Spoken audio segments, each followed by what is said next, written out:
आज हम laws of exponent for real numbers के बारे में पढ़ेंगे। आइए देखते हैं।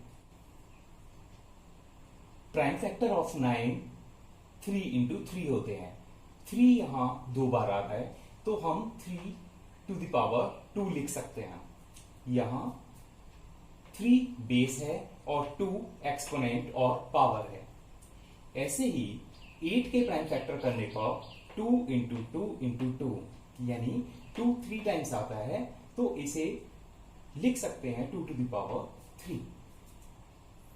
3 to the power 2 into 2 to the power 3। यहां 3 को 2 टाइम्स और 2 को 3 टाइम्स लिखिए। अगर 3 to the power 2 into 3 to the power 3 दिया है तो हम पहले 3 को 2 टाइम्स और फिर दूसरे वाले 3 टू द पावर 3 के लिए 3 को 3 टाइम्स लिखेंगे। जैसा हम यहां देख रहे हैं कि 3 टोटल 5 टाइम्स आ रहा है तो इसको लिखा जा सकता है 3 टू द पावर 5। अगर बेस सेम है और एक्सपोनेंट डिफरेंट होने पर मल्टीप्लिकेशन करने के लिए हम उनके एक्सपोनेंट्स को ऐड कर देते हैं तो सिंप्लीफाई करने पर फाइनली 3 टू द पावर 5 मिलता है। हमें यहां एक फॉर्मूला मिलता है x to the power a into X to the power b equals to x to the power a plus b।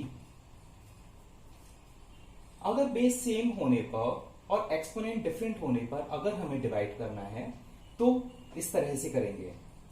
3 to the power 3 numerator है और 3 टू द पावर 2 डिनोमिनेटर है तो न्यूमरेटर में 3 टाइम्स आएगा और in denominator में वो 2 times आएगा।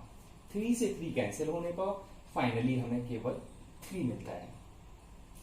अगर बेस सेम हो और एक्सपोनेंट डिफरेंट होने पर अगर हमें डिवाइड करना है तो हम उनके एक्सपोनेंट को माइनस कर देते हैं तो हमें फाइनली सिंप्लीफाई करने पर रिजल्ट मिलता है।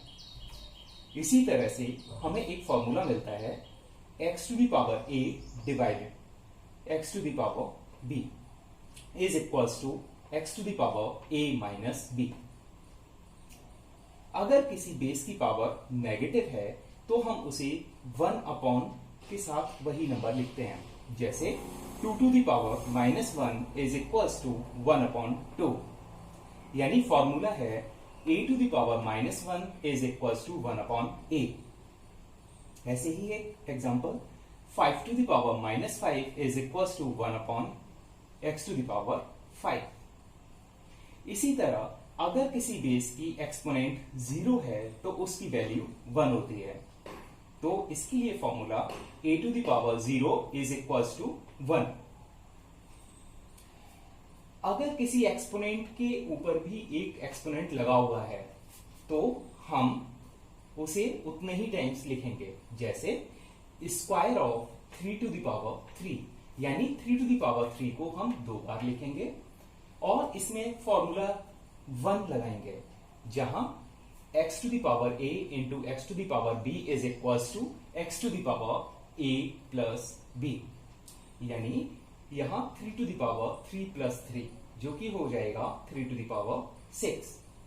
यानी अगर एक्सपोनेंट के ऊपर भी एक एक्सपोनेंट लगा है तो हम उसको सिंप्लीफाई करने के लिए हम एक्सपोनेंट्स का प्रोडक्ट कर देते हैं तो इस तरह से हमें फॉर्मूला मिलता है x to the power a to the power b equals to x to the power a into b। अगर बेस डिफरेंट हो और एक्सपोनेंट सेम हो तो उसके लिए क्या करेंगे। पहले जैसे 5 to the power 2 into 2 to the power 2 तो 5 को 2 टाइम्स लिखिए और 2 को 2 टाइम्स लिखिए। फिर इनको रिजेंबल करने पर 5 इंटू 2 यानी 5 इंटू 2 का एक पेयर बना लीजिए और दूसरी 5 इंटू 2 का एक पेयर बना लीजिए। तो यहां 5 इंटू 2 2 बार आ रहा है इसलिए हमने इसे 5 इंटू 2 टू द पावर 2 लिखा है। इसका अर्थ है अगर बेस डिफरेंट हो एक्सपोनेंट सेम हो तो उनके प्रोडक्ट के लिए हम उनके बेसिस का प्रोडक्ट कर देते हैं तो हमें यहां एक फॉर्मूला मिलता है x to the power a into Y to the power a is equals to x into Y to the power a। अगर बेस और एक्सपोनेंट दोनों ही डिफरेंट हों तो हम उसे सिंपल कैलकुलेट कर देते हैं, जैसे 3 to the power 2 into 2 to the power 3। तो 3 को यहाँ 2 टाइम्स लिखिए और 2 को 3 टाइम्स लिखिए और सिंपल मल्टीप्लिकेशन करने पर ये हमें 72 मिलता है। अगर ये वीडियो आपके और दूसरे सीखने वालों के लिए लाभदायक है तो आप इसे लाइक, शेयर एंड सब्सक्राइब कीजिए।